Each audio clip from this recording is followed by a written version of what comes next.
News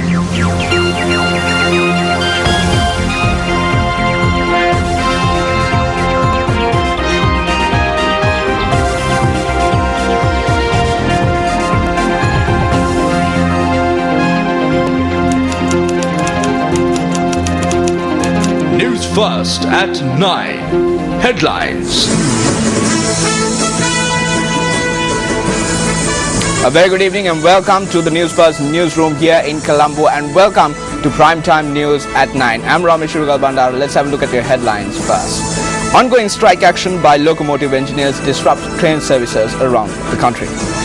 Construction of the Norchole and Sampur power plants did not take place according to proper tender procedures, a revelation by the Electricity Engineers Association. Also making headlines tonight, archaeological sites in Katukalia and Ihela Kuluwaba fall victim to treasure hunters. Also making the news tonight, the Nama Mahaperara of the Gangarama temple parades the streets of Colombo. For details of these stories and much more, let's now cross over to the main news desk in Colombo. Thank you, Ramesh. A very good evening and welcome to Primetime News. I'm Shayan Silva. I'm Stephen Lazarus. Let's start off with tonight's top story. The Railways Department lost the services of 4 express trains that were scheduled to run today due to a protest launched by train drivers. The night mail train bound for Batticaloa has also been cancelled. The Railways Control Room said that it was forced to cancel the 28 train train turns today. The Locomotive Operative Engineers Association, or rather union, said that the strike action is continuing. Trade unions engaged in the strike action commenced as a mark of protest against the decision taken to remove the chairman of the Locomotive Operating Engineers Union, ILK Dissanayake, from the post of monitoring officer attached to the Ministry of Transport. However, another group of railway employees opposes this trade union action and are continuing their activities. 26 trade unions attached to the sector requested the Minister of Transport to annul the appointment, and the decision was implemented last evening subsequent to extensive discussions. However, the Locomotive Operating Engineers Union say that this decision is not justifiable. There are allegations over discipline. If there are such allegations, how can a position be given? How can people with faults be given positions? We have no problem with disciplinary action being maintained, but new positions should not be given.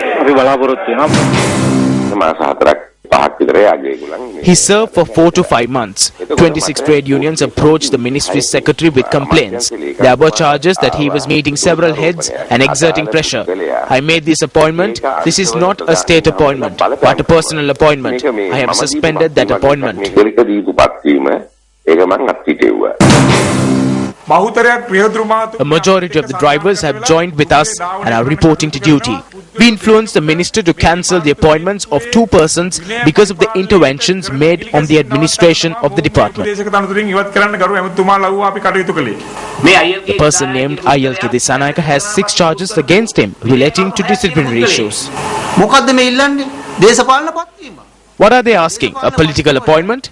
Is there a right for the trade unions to engage in a strike to demand for a political appointment? This is the first time in history of the railway that a strike was launched for a political appointment.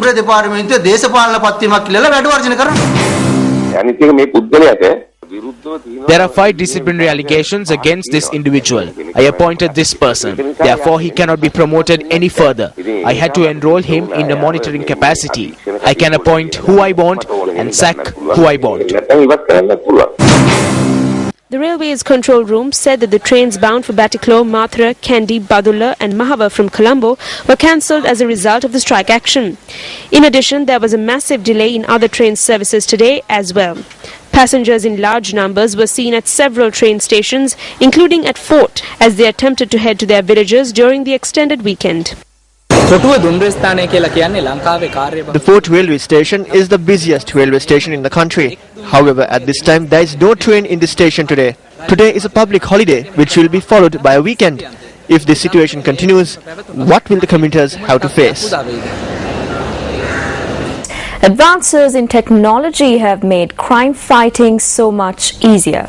Here's one such example. At around 2 p.m. last Wednesday, an individual entered a pawning center in the Paduk area. However, as the workers attempted to look into his needs, they faced an unexpected situation.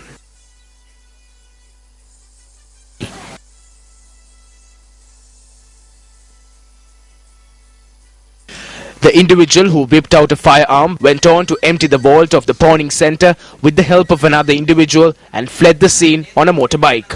This robbery that occurred in broad daylight was recorded on CCTV cameras installed at the center. According to the police, robbers had escaped with nearly 10 million rupees worth of money and jewelry. None of the suspects have been arrested in connection to the theft.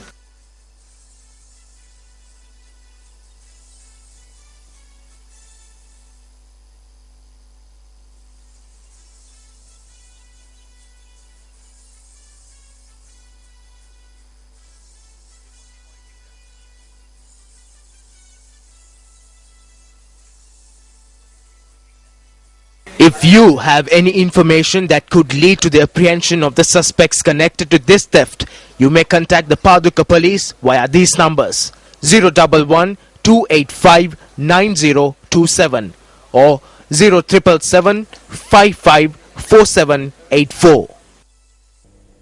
The engineers of the Ceylon Electricity Board state that the construction of the Norak Chole and Asampur power plant did not take place in line with proper tender procedures. They point out that the country is suffering the consequences of not following the proper tender procedures at present.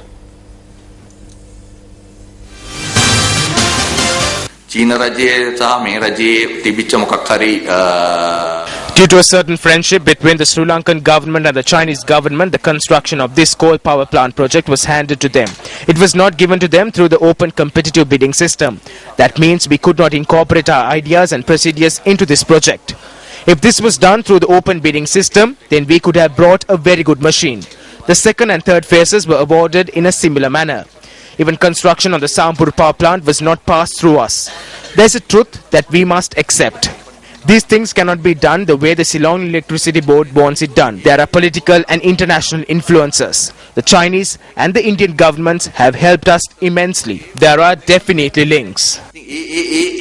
links තියෙනවා. ඒව නැතුව අපිට මේ කතා කරන්න බෑ. ඒක දැන් වෙලා තියෙන කාරණේ හරි පැහැදිලි. මේ වංචනික ගනුදෙනුවක්. Now what has happened is clear. This was a fraudulent transaction, and because of this fraudulent activity, the people of this country had to undergo all these losses. This is what happens when the government acts irresponsibly and hands over such a gigantic task to the Chinese without following proper procedures. So we ask, what action should we take against those individuals who are responsible for all these losses? මේ මහා මේ දැවන්ත විනාශයට මේ පාඩුවට මේ වංචාවට වගකියුත්තන්ට ගන්න ක්‍රියාමාර්ගය. The Nawam full moon Poya Day, on which a number of important events took place in Buddhist history, is marked today. Lord Buddha bestowed Agrashravaka titles on Saryat and Mugalan Maharatha and Theros on a Navan full moon Poya Day such as today. Incidentally, it is on such a Navam full moon Poya Day that the first Buddhist council took place. The Navam full moon Poya is extremely important for all Buddhists. From the standpoint of the Sasana, the significant events took place today. Let us hope that the Navam full moon Poya will illuminate the lives of everyone.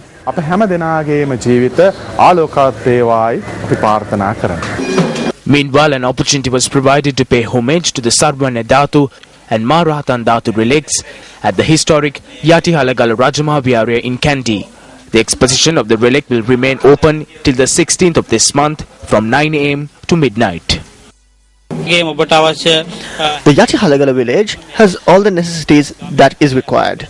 The temple has made all preparations. We invite every one of you to take use of this opportunity and witness these relics with your own eyes. Venerable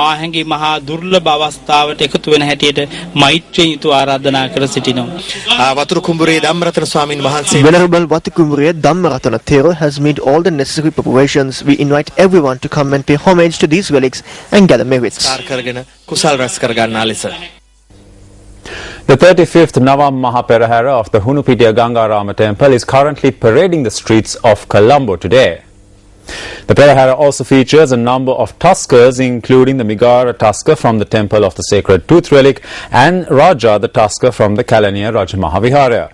The Perahara is broadcast live on our sister channel, Sirasa TV. The Thalathu Pirivena, which belongs to Anuradhapura era, has been neglected for a long period of time, and it was eventually because of an obscured memory in the sands of time. This report was filed by News First provincial correspondent Roshan Tushara. The Pirivena, which is believed to date back to the reign of King Akbar II, is located in the Ihalukuluwava Archaeological Reserve, located in the Katukaliyawa in the main area, Dear Benduduma Road. We are able to witness a large number of ruins in the area, although most of these inscriptions had faded away. The chief incumbent of the Nigoda Ramaya Rajamahabihara explained to us that these ruins were discovered around 10 years ago during archaeological excavations. The Thero pointed out that the ruins could be covered up by the forest once more if the site is not properly conserved.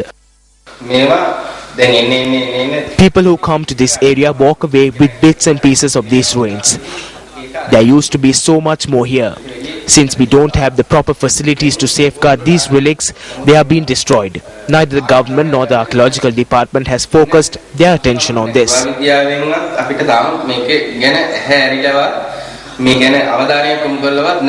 Area residents also told News First that this location, which should be preserved for future generations, has failed to get the attention of the authorities.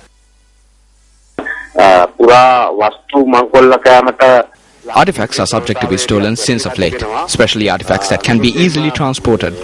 They have a higher tendency of being stolen. There have been instances where artifacts and tills have been stolen from Kovils in Jaffna and Batiklo. Therefore, special attention should be given in order to protect these artifacts, or else these precious artifacts that belong to the Buddhists, Muslims, Hindus and the Christians will cease to exist in the country.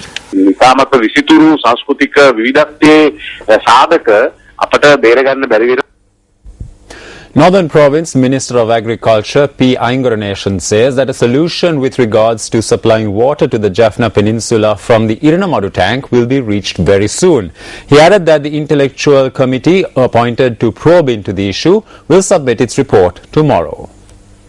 The farming community in Kilinochchi say that before water is supplied to the Jaffna Peninsula from the Iranamadu tanks, water needs to be supplied to their farmlands. They add that only after their lands are supplied with water should attention be focused on supplying water to Jaffna. The National Water Supply and Drainage Board says that the new plan will look into the possibility of supplying water to over 300,000 persons residing in both the Jaffna and Kilinochchi districts. In this backdrop, over 2 months ago, an intellectual committee of 15 members was appointed to probe the matter and find a solution. Neither me or the Chief Minister wishes to inconvenience the people. Once we receive the report from the committee that was appointed to probe the matter, we will announce the decision. The chairman of this intellectual committee, speaking to News First, said the committee convened on numerous occasions and held extensive discussions last night as well. Dean of the Faculty of Arts at the University of Jaffna, Professor P. Sivanathan, chairs the committee that comprises of 15 members. The committee will reach the final decision on the supply of water to the Jaffna Peninsula from the Iranamadu tank. On a previous occasion, News First reported that the project was being formulated by the Sri Lanka Mahaweli Authority to supply water to the Jaffna area. The plan is to supply water to the Iranamadu tank from the Muragha Kandu reservoir via the Ihala Alahero Canal to Anuradhapura and then via the northern Mahala. Everything was in place to implement the plan formulated by the Mahaweli Authority. If this plan comes into effect, the lands in the area will be taken over by the government. Afterwards, no one will be able to say anything.